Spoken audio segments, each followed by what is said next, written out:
नमस्तश्यै नमो। यही महादेवी का स्थान है, यहाँ हम लोग आए हैं।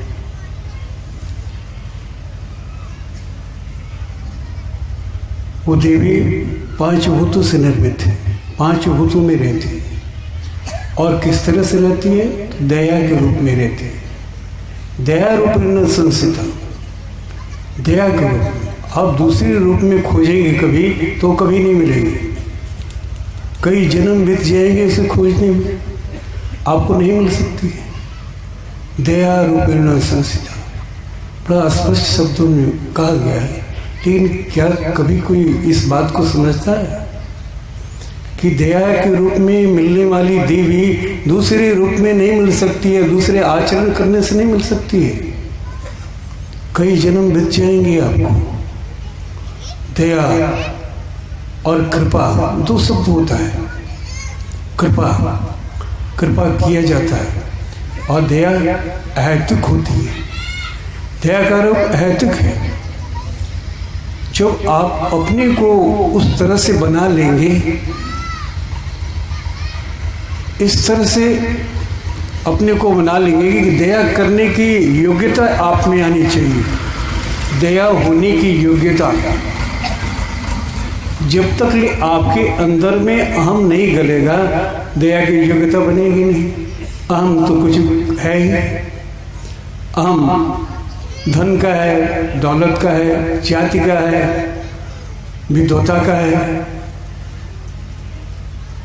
बहुत विद्वान है, इसका है। बड़े हम पहलवान हैं, इसका है। कोई ना कोई अहम है, और ये हम आपको देवी तक नहीं पहुंचने देगा। अहैतुक कृपा जो होती है, उसकी अहैतुक कृपा उसे बोलते हैं।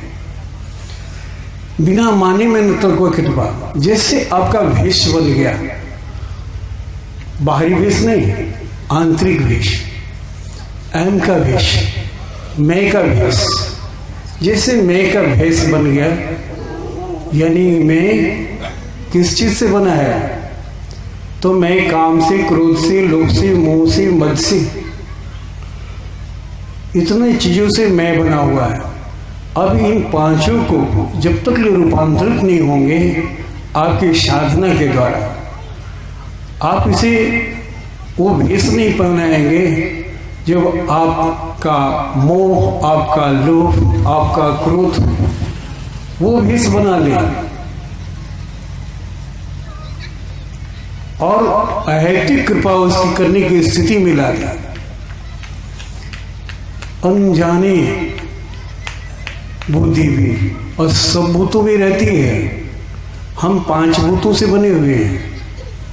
आप 5 भूतों में वो देवी है और आपके अंदर है। आप बाहर नहीं खोजो कि बाहर नहीं मिलेगी। बाहर एक सैंपल है, एक सैंपल रखा हुआ है। बाहरी आकर याद दिलाने की अपनी देवी, हमारी देवी, वो देवी हमारे अंदर 5 भूतों में है, ये याद दिलाने के लिए। लेकिन हम वहीं पर रुक गए हैं।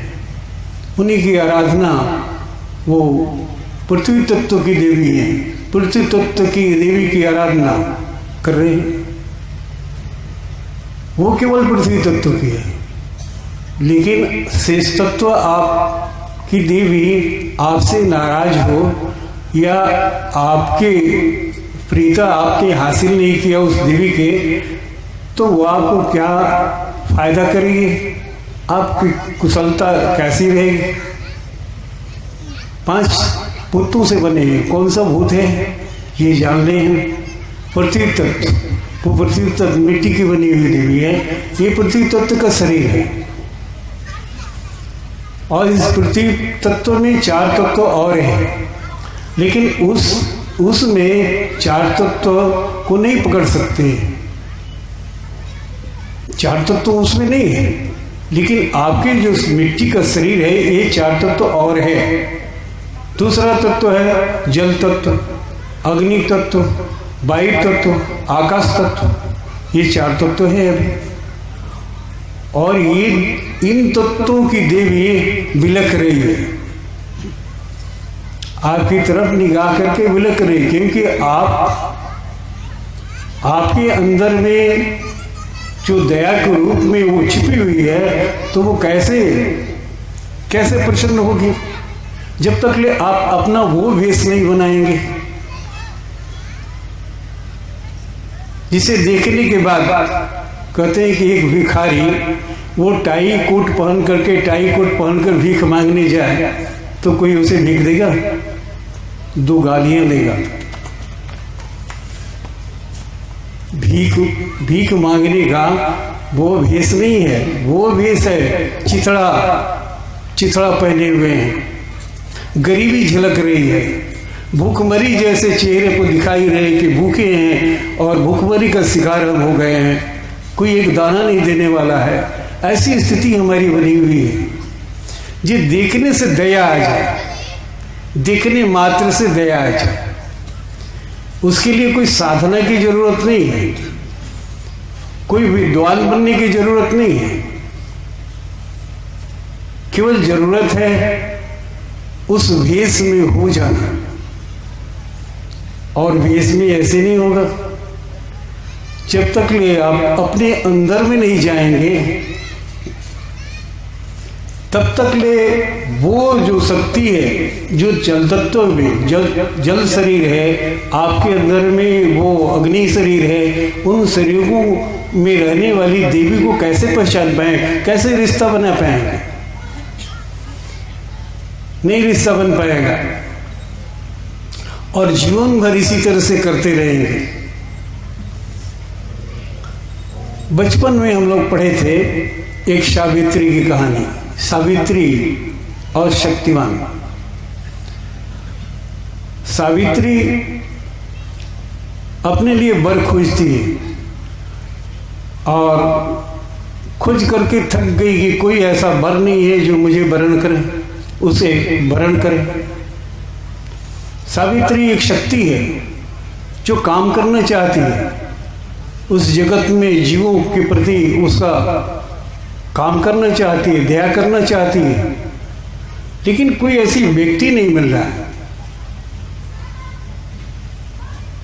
उसने स्वयंवर रचाया, बहुत लोगों को बुलाया, बहुत देवता लोग छल करके भेष बना करके वो आएगी सावित्री से शादी कर ले। बहुत सारे देवता लोग आए, इंद्र भी आए, बड़ी सूरत शकल बना के आए, लेकिन उसने इंद्र को भी पहचान लिया और उसने रिजेक्ट कर लिया, इसलिए कि ये तो इंद्र छलिया है, छल करना जानता है, धोखा देना जानता है, बस अपने गद्दी बचाने के लिए वो कुछ भी करने के लिए तैयार है। और सब लोग हार करके चले गए। एक दिन एक सत्यवान मिला और जहां वो रह सकती थी, जहां उसको वरण कर सकती थी, जहां से वो अपने काम को कर सकते थे। काज करने के लिए चाहिए ना, शक्ति तो निराकार होती है, उसको साकार चाहिए ना, काम करने के लिए तो साकार में आना पड़ेगा, एक छोटे औकात में आना पड़ेगा। वो बड़े औकात में है, निराकार है तो बड़े औकात में है, और बड़े औकात की देवी वो छोटे में कैसे किसी से बात करे, किसी समझाए, कैसे रास्ता दिखाए, उसे छोटे औकात में आना पड़ता ना। भगवान तो निराकार है, वो पूरे ब्रह्मांड में फैला हुआ है, पूरे ब्रह्मांड।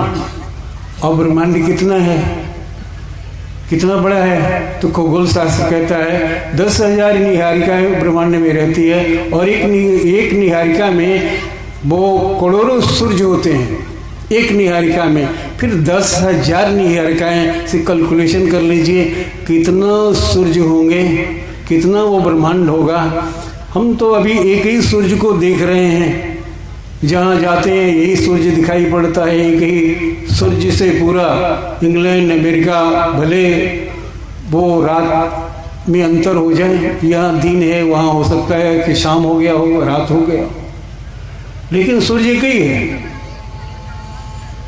तो सोचिए कि ये ब्रह्मांड कितना बड़ा होगा और ब्रह्मांड में फैली जो शक्ति है वो कितनी बड़ी होगी, और आप इतने छोटे से हैं, आपको सहायता करना है तो आपके आकार में आके सहायता करना पड़ेगा ना उसे। किसी ऐसे आकारधारी में प्रवेश करना पड़ेगा उसको। लेकिन वो जिसमें प्रवेश करेगी आकारधारी बड़ी साफ सुथरा होना चाहिए ना, ताकि उसके मुख से बोल सके, ताकि उसके पैरों से चल सके, ताकि उसके हाथों से दया कर सके, कृपा कर सके। ऐसा होना चाहिए, तभी वो काम कर पाएगी ना।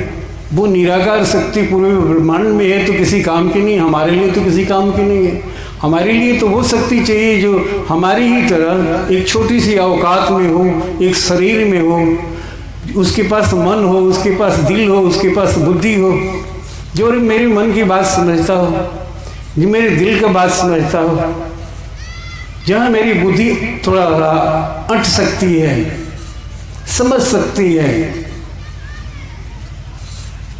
हमें तो वैसा चाहिए शरीर। वैसे शरीर में आकर के वो परमात्मा किसी को भला कर सकता है, वरना वो पूरे ब्रह्मांड में फैला हुआ परमात्मा हमारे क्या भला कर सकता है? क्या भला कर सकता है? इसलिए हमें उस दया को हासिल करने के लिए वो एक छोटे औकात, वो देवी भी एक छोटा औकात खोज रही है अपनी जैसे छोटा औकात की। ये छोटे औकात वाले लोगों को, छोटे शरीर वाले लोगों को कैसे शिक्षा दिया जाए, क्योंकि मानव शरीर जो है वो मात्र इसी शिक्षा लेने के लिए आया है और इसी कर्तव्य को करने के लिए आया है, उस ज्ञान के माध्यम से उस सत्य को जानने के लिए आया है। यह भोग करने के लिए नहीं आया है, और हम भोगी कर रहे हैं। हम अपने भोग में लगे हुए, चाहे दुख भोग रहे हैं या सुख भोग रहे हैं। सुख भोग रहे हैं वो तो सुखी में लगे हुए हैं, दुख भोग रहे हैं वो तो दुखी भोग रहे हैं, पशुओं की तरह भोगे जा रहे हैं। लेकिन उनके अंदर में समझदारी नहीं आती है कि दुख क्यों आया, दुख कहाँ से आया, क्यों आया। हम थोड़ा विचार करें, थोड़ा समझने की कोशिश करें। अरे हर को कोई कारण होगा ना, अरे कोई कारण होगा, अरे कोई कारण होगा।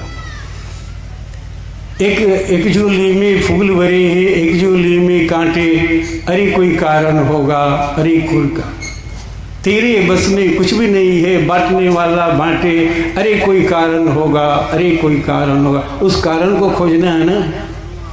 पहले बनती है तकदीरें, फिर बनते हैं शरीर, प्रभु की है यह कारीगरी, तू क्यों है गंभीर, अरे कोई कारण होगा, अरे कोई कारण होगा। उस कारण को क्यों नहीं खोजती,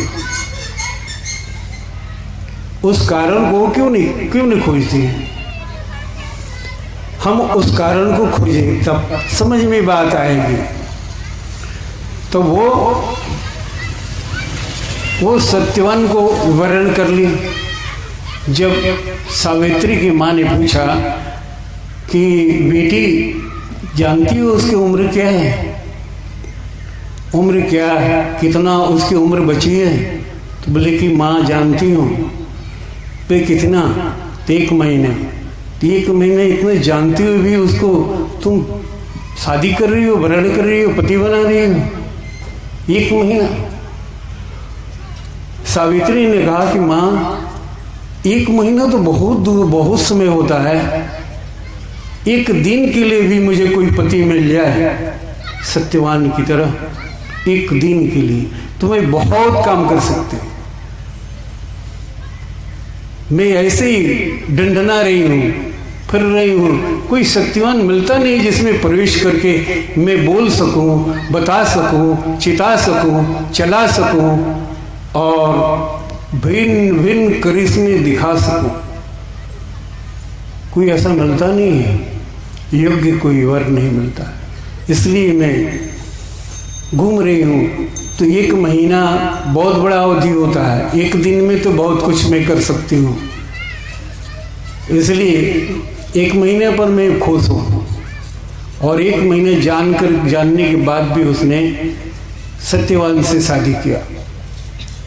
और 1 महीने में बहुत कुछ किया जा सकता है। सच्चाई तो ही है, सच्चाई ही तो ही है कि आप बहुत कुछ परिवर्तन कर सकते हैं। आप अगर चाहें तो सत्य को समझ जाएं तो। नहीं समझे है ना, नहीं समझे हैं कि हम 5 भूतों से बने हुए हैं, लेकिन हम जानते हैं कि हम शरीर हैं। ये पृथ्वी तत्व का ही शरीर है। इसमें जल है, इसमें अग्नि है, इसमें वायु है, इसमें आकाश है। ये 4 तत्व हमारे ऊपर तो इतना बड़ा पिंजरा बना हुआ है ना, बहुत बड़ा पिंजरा है और बहुत पिंजरों को काटना है। इसलिए तो यहाँ पर कर्म जोनी करने के लिए आए हैं। छोटी सी बात नहीं है। एक पक्षी अंडा देता है तो अंडा को केवल तोड़ना होता है। उसके अंदर में जो चूजे होते हैं, बच्चे, वो एक ही परत को तोड़ते हैं बस, और कुछ भी नहीं, उनको एक परत तोड़ना है। और माँ उसकी जो है उसमें गर्मी देती रहती है, जिंदा अंडा जिंदा रहे, एनर्जी मिलता रहे। तो उसको बैठती है, बैठ करके गर्मी देती है। और वो तोड़ती ओड़ती नहीं, चूजे को तोड़ना होता है। उसके अंदर में पल रहा जो जीवन है, वो जीवन को तोड़ना होता है। और जब जीवन जैसे पुष्ट होने लगता है, तब ऐसे ऐसे ऐसे मारता है अपने डैना, जो उसके अंदर में पंख हैं, उससे ऐसे ऐसे मारता है और मार मार के तोड़ देता है। अगले दिन बाहर निकल जाता है, उड़ान भरने लगता है, अपने माँ बाप की तरह भी उड़ने लगता है। अब वो कैद नहीं है। लेकिन हम तो ऐसे अंडे हैं कि जो 5 परतों से घिरे हुए हैं। 5 परत हमें तोड़ना है। और इस 5 परत तोड़ने के लिए इस संसार में मानव शरीर में आए हैं। और मानव शरीर में आने के बाद फिर गृहस्थी बसाए हैं। गृहस्थी इसलिए नहीं, सुख भोगने के लिए नहीं, रिश्ते बनाने के लिए। ये हमारा बेटा है, ये बेटी है, ये मेरा भाई है, ये मेरा बाप है, ये मेरा चाचा है, ये मेरा भैया है, ये मेरी माँ है, ये मेरी बहन है। ये इन सारे रिश्ते जो हैं ना, इसलिए बनाए हैं कि इनसे मदद लेनी है, इन्हें मदद लेनी है इस कर्म को करने के लिए। कर्म जूनी में है ना, और उन लोगों को भी तो कर्म करना ही है ना, वो लोग भी तो कर्म करने के लिए आए हैं। तो क्यों नहीं है हम कर्म की बात समझ जाएं और एक दूसरे को मदद करें, क्योंकि हमारा कर्म बड़ा है। इसलिए इतनी व्यवस्थाएं दी गई है। पशु योनि में नहीं दिया गया है। पशु योनि में कर्म नहीं करना है। इसलिए पशुओं के भी शादी होती है, यानी पति पत्नी होते हैं और बेटे बेटियां होती हैं। सब रिश्ते पशुओं में भी होते हैं।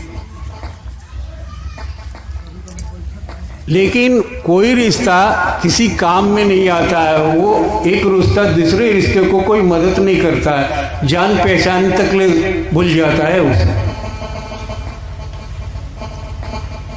इसलिए कि उसे कर्म करना ही नहीं है, भोग करना है। भोग करना है, दिन भर बैल को जोतिए और लिया करके वो नाद में बांध दीजिए, सूखा पाउडर डाल दीजिए। नहीं कहेगा कि सूखा पाउडर डाल रहे हो, इतना दिन भर काम लिए हो, नहीं बोलेगा। इसलिए कि भोग जन्म में। और फिर सुबह उठाइए और खेत में हर नाद दीजिए, चलेगा? नहीं बोलेगा। आप हर में ना दिए, गाड़ी में ना दिए, कुल्लू में ना दिए, दौरी में ना दिए, जहाँ ना दिए वो चलने के लिए तैयार है। इसलिए कि भोग जो नहीं है।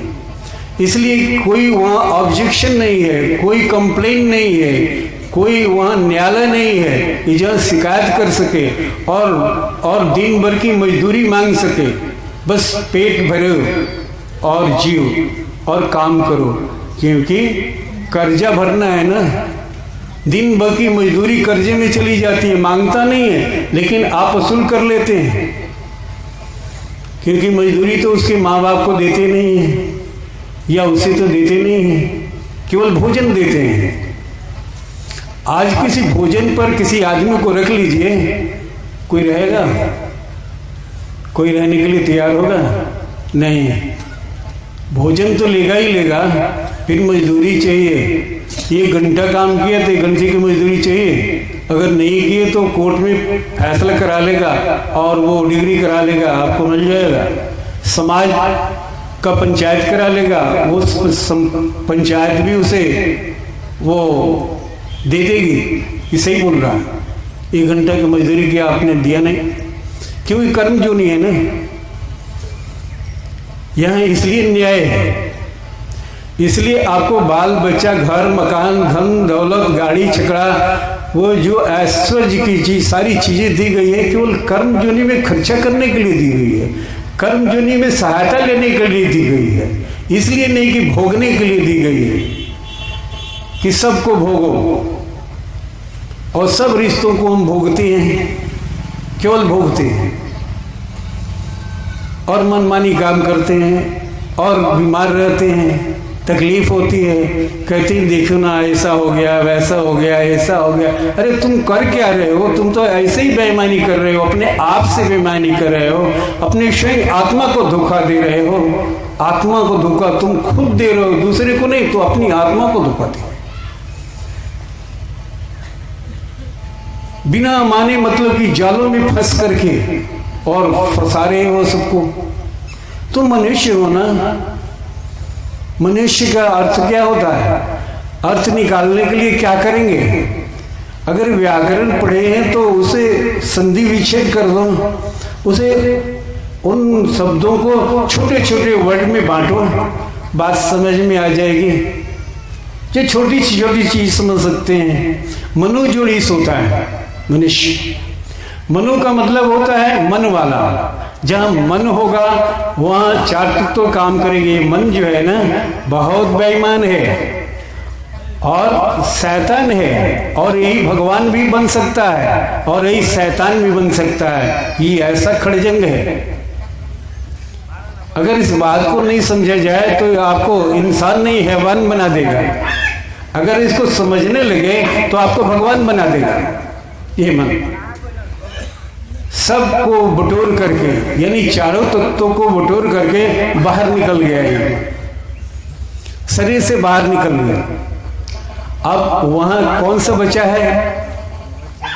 तो ईश बचा हुआ है। इसका मतलब ईश्वर, परमात्मा जो शक्ति है वो बचा हुआ। अब गुरु कहता है कि तुम अंदर चल, उस ईश्वर तो तेरे अंदर है। वो कहता है, मन कहता है अरे फालतू, तुम उसके जाल में फंसे हो बुढ़वा के, अरे चलो एक मंदिर बनवा लो और वहाँ भगवान की स्थापना कर लो और वही मंदिर में भगवान को पूजो, यहाँ पूजो। अरे भगवान तो सब जगह है, एक जगह बना लो तो उसके भगवान को भी अंदर से निकाल कर कहता है कि बाहर ईसो बैठा दो, बड़ा मुकुट बना दो, हीरे जवाहरात के मुकुट बना दो, खूब सुंदर, खूब धन खर्चा करो इस मंदिर पर, बड़ा मूर्ति बना दो, 110 फीट का मूर्ति बना दो, दूर से भी लोग देखें या प्रणाम करें। ऐसा ही मन जो है ना इस जाल में भरमाता है और इसी तरह से हमें कर्म कराता है। मजबूर है हमें काम करने के लिए, ये मजबूर है।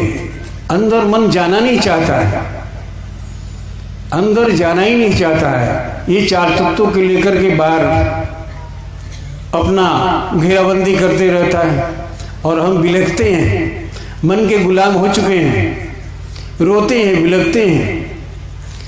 हर व्यक्ति के पास हाथ पसारते हैं और वो व्यक्ति भी किसी के हाथ पसारता है। वो भी देखता है कि ये भी हमारे पास पसारता है, हम दूसरे के पास पसारते हैं, क्योंकि हर लोग यही है, यही हालत है, सभी हाथ पसारने के लिए तैयार, क्योंकि उनके पास दम नहीं है, उनकी आत्मा से विक्षुब्ध हो गया है। आत्मा से चाहे कितना बड़ा धनवान हो, कितना बड़ा पहलवान हो, कितना बड़ा बुद्धिमान हो, और आत्मा से विलग होकर के आप सुखी नहीं रह सकते हो। और वो आत्मा आपके अंदर में है, जिसे हम ईश कहते हैं, ईश्वर कहते हैं। वो आत्मा आपके अंदर में है। आप उधर तो अनदेखी कर दिए हो, क्या अंदर जाना है? अंदर में कुछ है, हाड़ मांस है, शरीर है, बस ये है वो है, बस इतना ही कह, लेकिन अंदर जाना नहीं चाहते, इसलिए कि मन ने भुलावा कराया है, आपको मालिक बन गया है आपका। आप कहता है कि बाहर जाने की जरूरत नहीं है, बहुत सुंदर देखो देवी मैया की मूर्ति बनी हुई है, यहाँ चलो ना, चलो वहाँ पूजा कर लो, वहाँ भगवान है, ताकि तुम अंदर न जा सको। मन का ये खेला है, यहाँ हम भोगने के लिए नहीं आए हैं, और हमारा मन भोगने में लगा रहा है, संलग्न कर रहा है कि भोगने में। कठिन से कठिन बाहरी हम तपस्या कर लेंगे, लेकिन आंतरिक तपस्या हम 10 मिनट के लिए करने के लिए तैयार नहीं है। तो अगर 10 मिनट कहा जाए कि आप बैठ जाइए, थोड़ा अपने अंदर में अपने को देखिए, आपकी आत्मा आपके साथ है और उसी के साथ आप गद्दारी कर रहे हो। अपनी आत्मा के साथ जब गद्दारी करोगे तो किसके साथ भला करोगे? कभी नहीं कर सकते हो। जो स्वयं को धोखा देता है वो हर व्यक्ति को धोखा देने वाला है आदमी, किसी का नहीं होता है। जो स्वयं का नहीं हुआ वो किसी का नहीं हो सकता है, किसी का नहीं हो सकता, असंभव बात है। तो इस तरह से सत्यवान ने 1 महीना रह करके, 1 महीना सत्यवान के साथ सावित्री रहे और जो भी काम करना चाहिए वो की, क्योंकि ऐसे लोग मिलते नहीं हैं, राम जैसे लोग मिलते नहीं हैं। माँ सीता इंतजार कर रही है वरमाला लेकर कि मेरा राम आ जाता, मैं उसे वरमाला डाल देती, लेकिन राम ही मिलता नहीं है। बड़ा मुश्किल से वहाँ भी राम मिल गए और झट से वरमाला डाल दी उन्होंने। इसलिए राम बनना और आपकी शक्ति जो अंदर में बड़ी हुई है वही वरमाला आपको डालेगी, वही, और आपके पैरों से चलेगी, आपके मुख से बोलेगी। गोस्वामी जी क्या कहते हैं भगवान, बिन पग चले सुने बिन काना, कर्म करे नाना, आनंद रही सकल रस भोगी, बिन बाणी बक्ता बड़जो। ये तो भगवान है, यही भगवान है। और ऐसा आप हो जाओगे, ऐसा हो जाए। बिन पगे पैर नहीं है लेकिन चल जाएंगे हम, हजारों लाखों मिल जा सकते हैं। कान नहीं है लेकिन हम लाखों मील दूर की बात सुन सकते हैं, और मुंह नहीं है लेकिन हम रस ले सकते हैं, वाणी नहीं है लेकिन बोल सकते हैं। ऐसा समर्थवान है भगवान, ऐसा कोई शरीर नहीं है उसके पास, लेकिन कर्म कर सकता है। कैसे? तो गुरु के पैरों से चल करके, उसके मुख से आकर के वो परमात्मा, वो शक्ति जो है उसके मुख से आके बोलती है और उसके हृदय में आकर दयालु हो जाती है। वो शक्ति दयालु नहीं है, भगवान दयालु और कृपालु नहीं होते। वो बिजली करंट की तरह हो गई, थोड़ी सी भूल कीजिएगा तो झट से मार देगा बिजली और गिर जाएंगे। उसको ठीक परमात्मा ठीक उसी तरह से उसका कड़ा नियम है कि यहाँ पर वो दयालु नहीं होता है। वो दयालु होता है तो किसी गुरु के हृदय में आकर के वो दयालु बनता है, वो कृपालु बनता है। वो एक आकार में आता है, जैसे सत्यवान को आकार में खोज रही थी वो देवी सावित्री, एक आकार में खोज रही थी कि जिस आकार में मैं प्रवेश करके इसके मुख से मैं बोल सकूं, इसके पैरों से चल सकूं, इसके हृदय से मैं दया कर सकूं और इसके कानों से सुन सकूं। और सत्यवान ने लोगों को भला किया और करते आए हैं, वो सत्यवान ही है, वो सत्यवान है। इसलिए ये जरूरी है हमें इस भ्रम से, मोह जाल से अहैतिक कृपा कर सके, वो शक्ति अहैतिक कृपा कर सके कि वो देखते ही प्रवेश कर सके। कब करेगी? जब हम ऐसे अपनी हालत को बना लेंगे अपनी हालात को बना लेंगे और अपने अहम को गला लेंगे साधने के द्वारा। और साधना आपकी बाहर नहीं है, आपका भगवान बाहर है। आप भगवान बाहर है, बहिर्मुखी हैं। तो जब आपका भगवान ही बाहर है तो आपका भोजन भी बाहर ही होना चाहिए था, आपका प्यास भी बाहर होना चाहिए था, आपका दर्द भी बाहर होना चाहिए था, आपका दुख भी बाहर होना चाहिए था। फिर दुख के लिए रोते क्यों हो कि मेरा इसमें दर्द हो गया है, मेरा उसमें दर्द हो गया है, मैं यहाँ वो ये हो गया है, वो हो गया है। फिर अंदर की क्यों रोते हो? अंदर दवाइयाँ क्यों लेते हो भाई? भूख लगती है तो बाहरी किसी चीज को देख लो, उसी को आरती वंदना कर दो, चढ़ा लो कुछ, उसी को चढ़ा दो कुछ, प्यास मिट जाएगी, भूख मिट जाएगी। पर कितना छलिया हो कि इन चीजों में तो तुम अंदर लेते हो। अंदर भोजन अंदर चाहिए, मेवा मिष्ठान अंदर चाहिए, वो सब कुछ अंदर चाहिए, प्यास शरबत दूध अंदर चाहिए।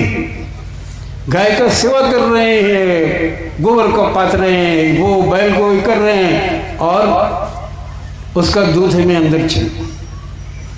क्यों?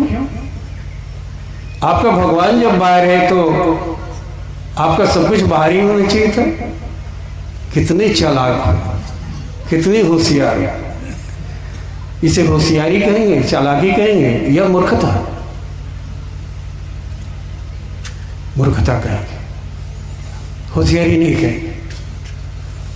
इसलिए संकल्प करना चाहिए, समर्पण करना चाहिए परमात्मा के लिए। जब हम कर्मजोनी में आए हैं तो कर्म के लिए हमें हर के लिए समर्पित कर रहे हैं। अपने भाई के लिए कुछ, पत्नी के लिए कुछ समाज के लिए कुछ समर्पित कर रहे हैं, तो परमात्मा के लिए भी थोड़ी समय समर्पित करो। अपनी गृहस्थी चलाओ, लेकिन समर्पित थोड़े से 1 घंटे के लिए करो, आधे घंटे के लिए करो। फिर समय जैसे मिलता जाए, बढ़ता जाए, इसके समय बढ़ाती जाए उस परमात्मा के लिए, जिसके लिए हम खास करके यहाँ कोई प्रयोजन नहीं है। 84 लाख, एक कम 84 लाख योनियाँ मात्र भोग योनि है, भोगने के लिए आई है। इसलिए उन्हें कोई सुविधा नहीं दी गई है, कोई सुविधा नहीं है। एक जानवर वो नहर पर छटपटाने ले ऐसे, तो उसकी माँ उस रास्ते से जा रही है, देखेगी और चली जाएगी। उसका बाप, उसका भाई, उसकी पत्नी उस रास्ते से जा रही है, लेकिन देख करके उसे कोई हेल्प नहीं करने के लिए तैयार नहीं है, वो चली जाएगी। क्योंकि भोग जो नहीं है, वो छटपटाना है, उसे मरना है। उन दुखों को भोगने के लिए वो आया है। वहाँ भोग में कोई मदद नहीं होती, लेकिन कर्म में मदद होती है। कर्म जोनी में आए, कर्म करने के लिए आए, इसलिए हमें मदद हर तरह से मिलती है। जैसे एक पुलिस इंस्पेक्टर जब थाने पर आता है तो थाने का भार दिया जाता है, सुरक्षा का भार। इस थाने का सुरक्षा, इससे संबंधित जितने लोग हैं उन्हें सुरक्षा देना है। तो इतना ही करके सरकार उसको नहीं भेज देती है तो वर्दी पहना करके। वर्दी एक पहचान है, लेकिन उसे पावर देती है, उसके 10 सिपाही देती है, एक गाड़ी देती है, गोलियां देती है और पावर देती है साथ में सुरक्षा के लिए। इसलिए कि उसे एक ड्यूटी दी गई है ना, एक ड्यूटी दी गई, उसे निभाने के लिए जरूर है। तो इसलिए परमात्मा ने हमें इस कर्म जोन में भेजा है। इसलिए तो हमारे परिवार उसने दिया है, बाल बच्चे सब दिया है, इसलिए कि वो हमें सहायता कर सके और हमसे वो लोग भी सहायता ले सके। क्योंकि उन्हें भी कर्म जोनी में आए हैं, उन्हें भी तो कर्म करना है हमारी तरह। अगर मिलजुल कर ये कर्म करें तो ज़्यादा अच्छा रहेगा, बड़ा फलित होगा। एक दूसरे को समझेंगे, एक दूसरे को समझेंगे और बड़ा सुखद जीवन हो जाएगा जब एक दूसरे को समझते हुए कर्म को करेंगे। क्योंकि इसी कर्म करने के लिए सभी आए हैं। ये बात समझ में आ जाए तब आपका संसार, आपका घर, आपका परिवार इतना सुंदर होगा, इतना सुंदर होगा कि लगेगा कि स्वर्ग दूसरा कहीं हो ही नहीं सकता। यही स्वर्ग है हमारा परिवार, जहाँ अच्छे विचार हो, अच्छी सोच हो, अच्छे हृदय हो, वहाँ सब सुंदर हो जाता है, वहाँ हर चीज सुंदर हो जाता है। और उसी सुंदर बनने के लिए हम लोग कार्यक्रम करते हैं। ध्यान ध्यान ध्यान से क्या होता है? ध्यान से, ध्यान एक समुद्र मंथन की क्रिया है। थोड़ा सा लोभ दिया जा रहा है, यही लोभ को अब समझें कि वो समझेंगे तो करने लगेंगे। समुद्र मंथन धार्मिक साहित्य का के अनुसार समुद्र मंथन में 14 रत्न हमें मिले थे, ऐसा हमारे पूर्वजों ने कहा है और लिखा है। और समुद्र मंथन कोई और दूसरा, ये बाहरी कोई समुद्र मंथन नहीं होता, आंतरिक समुद्र मंथन। हमारा जो शरीर है वो शरीर के अंदर 3 भाग पानी ही है। जैसे बाहरी पृथ्वी पर 3 भाग पानी है जिसे समुद्र कहते हैं, और हमारा भी शरीर के अंदर 3 भाग पानी है, 72% जल है। और इसी जल को मथना है। मथने से जानते हैं जल को मथने से क्या होता है? इलेक्ट्रिसिटी पैदा होती है जल से।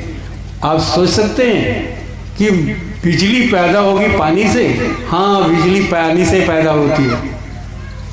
जब हम ध्यान क्रिया करते हैं अंदर में, तो वो ध्यान क्रिया का जो संघर्ष होता है उस वही मथनी की तरह मथाता है। हम भगवान का नाम ले रहे हैं, सतोगुण वृत्ति से नाम ले रहे हैं, और तमोगुणी जो वृत्ति है वो अपने तरफ खींचते हैं कि क्या मथ रहा है, वो खींच दी अपने तरफ। फिर ये सतोगुणी अपने तरफ खींचा तो ये नीचे चला गया। इसी तरह से ये दोनों सुर असुर वृत्तियां, तम और सत्य की वृत्तियां, ये मंथन में लगी हुई हैं। और इस तरह से हम बचते हैं। तो जो रो रहे हैं कि आज हमें ये हो गया है, वो हो गया है, मेरे घर में ये हो गया, मेरे बच्चे ऐसे हैं, पत्नी ऐसे है, धन ऐसे है, आज रोना नहीं पड़ता है आपको, रोना नहीं पड़ता, क्योंकि लक्ष्मी वहीं से पैदा हुई है। लक्ष्मी आसमान से या कहीं जमीन से नहीं निकली है, लक्ष्य से निकली है, लक्ष्य से निकली है। आपका जब लक्ष्य अंतरकरण हो जाएगा, हम मथने लगेंगे, तो इससे पहली जो शक्ति निकलेगी वो लक्ष्मी ही है, जिसके लिए आप बड़े परेशान हैं। लक्ष्मी लक्ष्मी लक्ष्मी मिल जाती, यानी बाहरी लक्ष्मी पर बहुत नजर है, लेकिन आंतरिक लक्ष्मी पर कोई नजर नहीं है। जो आंतरिक लक्ष्मी आप अपने से निकाल सकते हैं, अपने बाहुबल से निकाल सकते हैं, परिश्रम करके निकाल सकते हैं, तब करके निकाल सकते हैं, वो हमारे पूर्वजों को बताई साधना पर चल करके, रास्ते पर चल करके निकाल सकते हैं। जहां आत्मा ही है वहां क्या चीज नहीं है। जहां आत्मा है वहां क्या चीज का दुख है, क्या चीज की तकलीफ है? किसी चीज की तकलीफ नहीं हो सकती।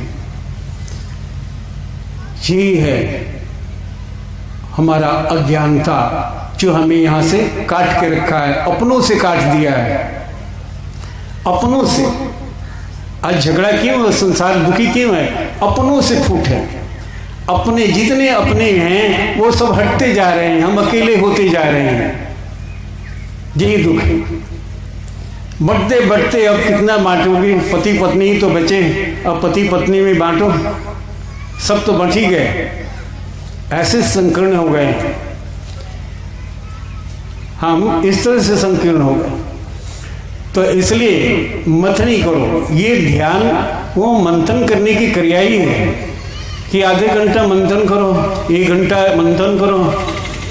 मंथन करने से आप देखते हैं मथनी चलती, माँ चलाती है ऐसे ऐसे दही में, तो धीरे धीरे मत्ते मत्ते मत्ते उसमें लहनू आ जाता है, मक्खन आ जाता है। मक्खन में भी अभी अपवित्रता है, पवित्र नहीं है मक्खन। अभी उसे आग पर चढ़ाना होगा और अपवित्र चीजों को उसमें गलाना होगा, जलाना होगा, तब उससे जो घी निकलेगा उसमें एक सुगंध निकलेगा। सुगंध न दूध में था, न दही में था, न उस लहनू में था। वो सुगंध जो घी का है, और वही सात्विक चीज है। इतना दूध में थोड़ा सा घी निकला, ठीक वैसे ही इतना भारी भरकम शरीर जो हम सब होगा, उसमें सत्य थोड़ा सा है, मथा जाए। तो आपकी आवश्यकता की सारी चीज़ें फुलफिल हो जाती हैं। यानी लक्ष्मी निकल गई, इसमें कल्प वृक्ष निकला, इसमें कामधेनु गाय निकली। जब चाहो जितना चाहो उतना ही, हड़िया बैठाने की ज़रूरत नहीं है, चूल्हा जलाने की ज़रूरत नहीं है, और बहुत बढ़िया स्टोर है उसका, शरीर ही कामधेनु का शरीर ही भी स्टोर है, और गरम गरम दूध मिलेगा। जब वो तैयार है कि जब चाहो जितना चाहो मिल सकता है। तो एक पाव 2 किलो निकालना है, आदमी ज़्यादा हो गए तो 2 किलो निकाल लो। अब गरम गरम है, कहीं वो भट्टी जलाने की ज़रूरत नहीं है, आराम से खा लो पी लो उस दूध से, वो कामधेनु। फिर आपको कोई तिजोरी और बैंक बैलेंस करने की ज़रूरत नहीं पड़ जाएगी, तिजोरी रखने की ज़रूरत नहीं पड़ेगी, गोदाम घर रखने की ज़रूरत नहीं पड़ेगी, ये सब छूट जाएगा, क्योंकि आप जो चाहोगे तो मिल जाएगा। लेकिन कहना जितना सस्ता लग रहा है उतना सस्ता है नहीं, थोड़ा सा कठिन है। लेकिन कठिन को करने के लिए तो वो आप पुरुष हो ना, पुरुषत्व तुम्हें दिया गया है ना।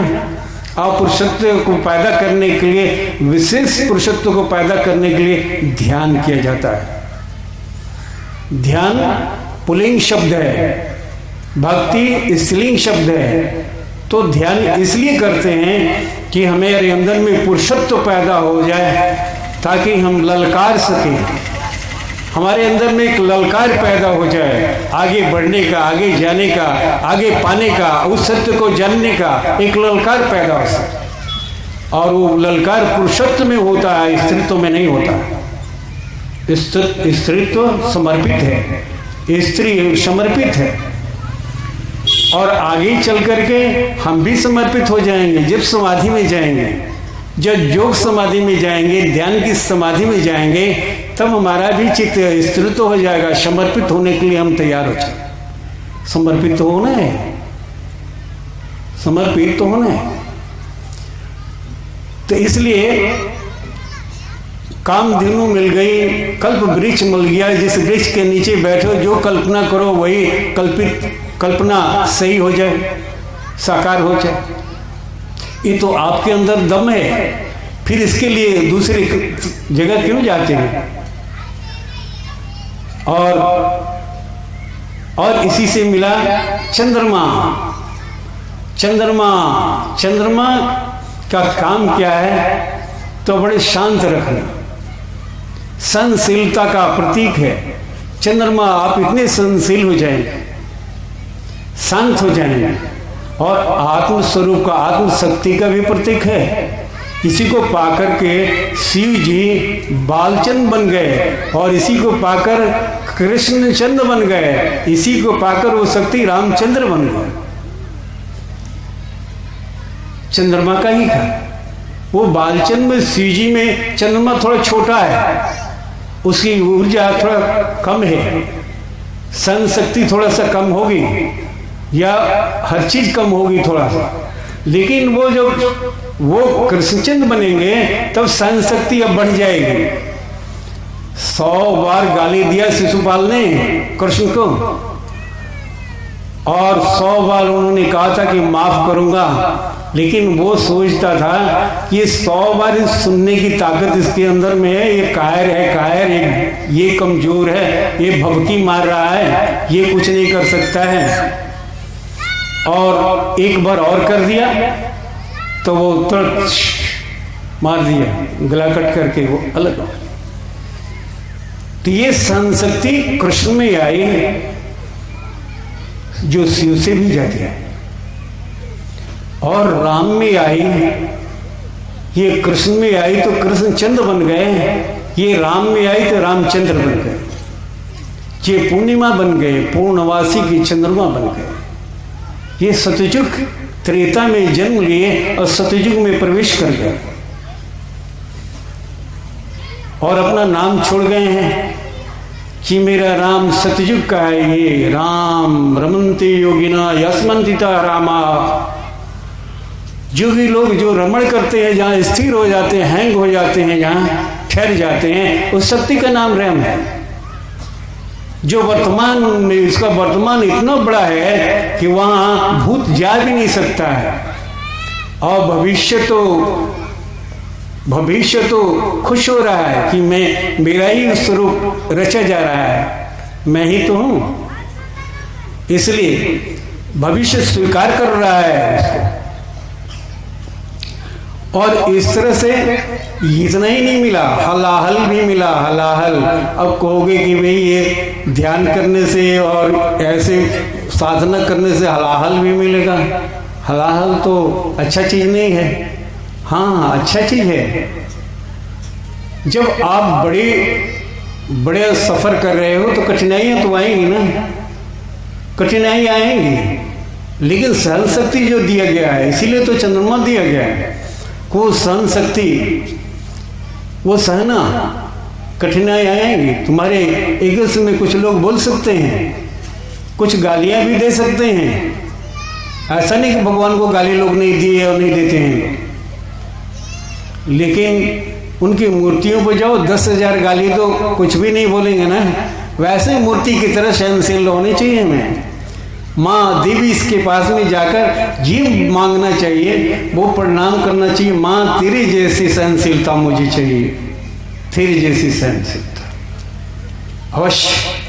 और इसके लिए ऐसी माँ टपका नहीं देगी ना, उसके लिए यत्न करेंगे आप। उसके लिए जो प्रैक्टिस जो गुरु बताता है सहनशीलता को बढ़ने के लिए, चंद्रमा को पैदा करने के लिए, चंद्रमा को विकसित करने के लिए, वो जब देता है तब होगी, ऐसे नहीं होगी। उसे भी पालन करो और माँ कृपा तो करती ही जाएगी। इसलिए ये हलाहल में एक विपक्ष पार्टी होती है ना, सरकार चलाने के लिए विपक्ष को खड़ना होना रहता है कि वो सही चल रहा है कि नहीं, देखता है, उसे डरता है विपक्ष से कि हमारा वो जोर देगा, जो हमारा एंटी है, विपक्ष है, वो हमारी कमजोरी को पकड़ न ले, इसलिए कमजोर करना बनना नहीं चाहता। इसलिए जरूरी है, कुछ विपक्ष लोग खड़े हैं तो अच्छा है, अच्छा है। कबीर साहब तो कहते हैं कि ऐसे को तो मड़ई बनाकर अपने घर के पास ही रखना चाहिए, ताकि तुम्हें रोज तुम्हारी कमियों को देखे और रोज बोले, रोज कहे, ताकि तुम सुधार सको, अपनी छोटी छोटी कमियों को सुधार सको। ये तो अच्छी चीज है। इसलिए ये हलाहल भी मिल रहा है और इसे अप्सरा भी मिली है। अप्सरा पैदा होती है। किस सुंदरता के पीछे जा रहे हो, किसके पीछे मर रहे हो? वो सुंदर तुम्हारी बुद्धि जैसा सुंदर कोई चीज नहीं है इस संसार में, इस जहान में। इतनी खूबसूरत तुम्हारी बुद्धि, इतनी खूबसूरत, इतनी नाज नखरा करने वाली बुद्धि है। इससे खूबसूरत कुछ हो नहीं सकता है संसार में। और ये बुद्धि, ये खूबसूरत अप्सरा के रूप में हमें मिलती है, अप्सरा के रूप में हमें मिलती है। जिस बुद्धि इतना हमें आकर्षित करती है, स्वयं को इतनी आकर्षित करती है, इतना सजाती है अपने आप को कि यही मैं ही आनंद हूँ। कहाँ जा रहे हो भटकने के लिए, किस भगवान के पास? मैं ही तुम्हारे पास हूँ, मैं आनंद हूँ, मुझ में रमो ना, मुझे छोड़ के क्यों भाग रहे हो? बुद्धि वो, लेकिन हमें उस बुद्धि के बहकावे में भी नहीं जाना है, क्योंकि गुरु साथ है ना। बुद्धि तो रोक देगी, तुम्हें तो इससे आगे जाना है, हमें तो बुद्धि से परे जाना है ना, परे जाना है, परे का काम कर रहे हैं। लेकिन बुद्धि का भी सुख भोग लो, उसकी खूबसूरती की, उस सुंदरता का सुख भोग लो। दूसरी जगह भोगने की जरूरत ही नहीं है, अपने आप में सब कुछ है। और ऐसा अश्व मिला घोड़ा, तुम्हारी रफ्तार, चलने की रफ्तार उस अश्व की तरह हो जाएगी, अश्व की तरह जो उड़ता हुआ यात्रा कर रहा है। उससे मिला शंख, वो तुम्हारी जो ध्वनि नाद है, वो 7 समुद्र पार करके चली जाएगी, तुम्हारी ध्वनि पहुंच जाएगी वहां। 7 पहाड़ों, 7 समुद्र को पार करके वो उस पार चली जाएगी और उस देश को पहुंचा देगी। तुम्हारी आवाज उस देश तक पहुंच जाएगा जो बहुत दूर है, बहुत दूर है। इसलिए वो हाथी मिली, वो हाथी महाबल, किसे? कहते हैं बल के माने में हाथी का बल सबसे बड़ा बल माना जाता है, दौड़ के माने में, गति के माने में अश्व का सबसे बड़ा गति माना जाता है, वेग, और बल के माने में हाथी। हाथी जैसे तुम्हें बल मिलेगा, हाथी जैसा बल मिलेगा। और उल्लेखित है, हमारा पतंजलि योग दर्शन में उल्लेखित है कि तुम ध्यान करने आ गया, अगर तुम बलवान बनना चाहते हो, कमजोर महसूस करते हो, तो एक मंत्र है उसमें, उस मंत्र को बोलो और ध्यान में गुम हो जाओ। देखो तुम हाथी की जैसा बल महसूस करोगे, हाथी के जैसा बल। किसी की जरूरत नहीं है, तुम्हारी सहायता की जरूरत नहीं। और धर्मशास्त्र में है, ऐसा नहीं कि मैं अपने मुंह से कुछ आप जहां तहां से तोड़ मरोड़ के बोल रहा हूं, नहीं, वो धर्मशास्त्र की बात ही मैं बोल रहा हूं। और इस तरह से आपके अंदर में वो धन्वंतरी वैद पैदा हो जाएंगे, वैद वृत्ति पैदा हो जाएगी। मुझे क्या करना चाहिए, इस ध्यान से अपने रोग को कैसे समन करना चाहिए, कैसे कैसे नियंत्रण करना चाहिए, अपने आपका मन इतना शांत हो जाएगा कि पहले तो वो सारे रोग हट जाएंगे। बहुत सारे रोग हैं जो चंचलता से पैदा होते हैं, वो हट जाएंगे। इतना शांत हो जाएगा, इतने स्थिर हो जाएगा कि कोई हरकत, धड़कन कम हो जाएगी, फेफड़े का वर्क कम हो जाएगा, हृदय का वर्क कम हो जाएगा। इस तरह से धन्वंतरी वैद मिलेंगे। और सबसे सुंदर जो चीज है मिलने वाली, उसको अंत में मैं कहूंगा, वो है क्या हो सकती है बताइए? वो सबसे सुंदर चीज, सबसे बढ़िया चीज क्या हो सकता है? अमृत। वो धनुष तो मिला था, हरि धनुष। हरि धनुष भी उसी से मिला था। हरि धनुष का मतलब रहता है कि जहां बाण चला दो, अपना ख्याल करो, तंत्र बनाओ कि क्या मुझे करना है, कहाँ क्या करना है, और अपना उस धनुष पर, ये धनुष वो ध्यान से ही पैदा होता है।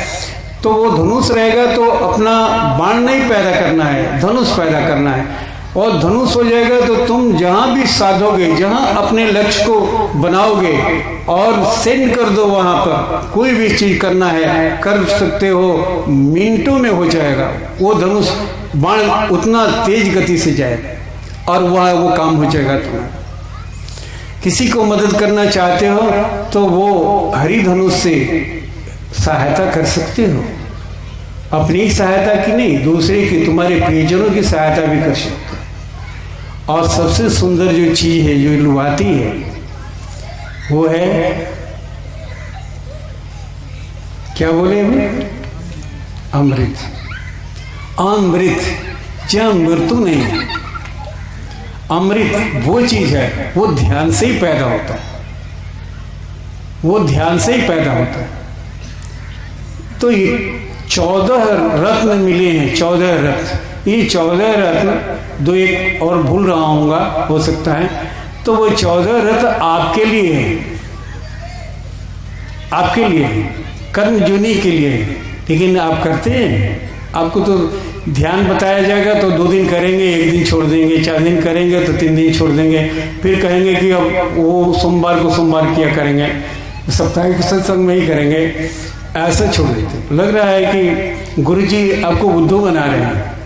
गुरुजी बुद्धू नहीं बना रहे हैं, आपको उत्साहित कर रहे हैं, आपको जागृत कर रहे हैं, उकसा रहे हैं। आपके अंदर जो शक्ति बुझ रही है उसको खुर रहे हैं, खुरना कहते हैं, खुर रहे हैं, मोटिवेट कर रहे हैं उसको कि किसी तरह से आपकी शक्ति खोल देगी, ताकि आपके अंदर की आग जो है बाहर आ जाए और देखें कि आपके अंदर वो सत्ता है। उठो, तुम्हारे लिए ये किया जा रहा है। आज करो या 10 जन्म के बाद करो, आज जाने या 10 जन्म के बाद जानो, जानना यही है।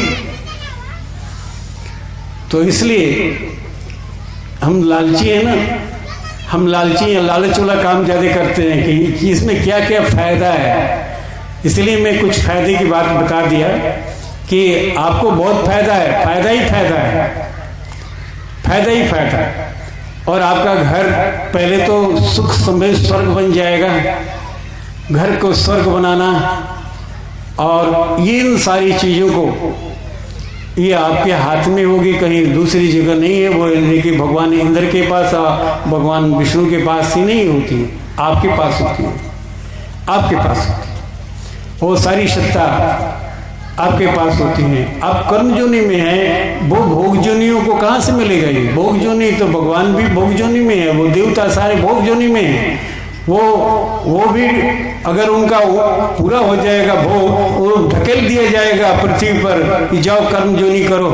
और यहाँ आकर के वो अगर भूल गए तो फिर वो रपटाएंगे, वो भोग जोनि में ही रपटाएंगे। फिर अगर कोई गुरु मिल गया या आदत अच्छी रही तो चूंकि देवजोनि से आए हैं तो थोड़ा मदद मिलता है, अच्छी सुविधाएं मिलती हैं। लेकिन उन सुविधाओं का दुरुपयोग कर दिए, सदुपयोग नहीं किए तो फिर वो रपटाएंगे, वो फिर यहीं से गिर गए, पतित हो गए। और अगर वो संभल गए कि नहीं वहाँ से आए तो संस्कार भी तो कुछ अच्छा होता है ना, समझने का, बुझने का, चलने का संस्कार भी अच्छा होता है। तो वो अगर पकड़ लिए तो उन्हें भी प्रयत्न करना पड़ेगा, देवजोनि तक ले आना पड़ेगा। या रहते रहते देवजोनि को हम पार कर लिए, हम देवजोनि से परे हो गए, ऊपर चले गए, तो फिर कहने की बात नहीं, फिर आने की जरूरत ही नहीं पड़ेगी। इसलिए ध्यान करने से इन सारी चीजें आपको मिलती हैं और स्त्रियों को ज्यादा मिलती हैं। इसलिए कि वो स्त्री चित्त जो है, स्त्री चित्त और पुरुष चित्त में बहुत फर्क पड़ता है।